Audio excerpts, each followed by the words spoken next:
കഥ പറയുമോ കഥ കേട്ട് കാതേ നീ കഥ ചൊല്ലുമോ കണ്ണേ കരഞ്ഞു നീ കവലിലൊരുകുമോ കണ്ണ് നീരുപ്പി വീണു കടലിൽ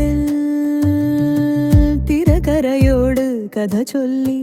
കരയിലൊഴുകി കാറ്റ് വീശാൻ നോക്കി നിക്കണമേഘം ഇടിമിന്നലെറിഞ്ഞു പെയ്തൊഴുകും പുഴയോരത്തിരുന്നു നനഞ്ഞു നിന്ന പുല്ലിലിരുന്നു വിരിയും മൊട്ടിന്റെ ചാരത്ത് നിന്നൊരു പൂവിനെ നോക്കിയിരുന്നു പെയ്തൊരു മഴയിൽ വേറിട്ട പൂവിതളിൻ തുമ്പിലൊരു മഴ തുള്ളി താഴേക്ക് വീഴാൻ കാത്തു നിന്നു കാലം കഥ പറയും കഥ ചൊല്ലി കഴിഞ്ഞാൽ കാലം വിട പറയും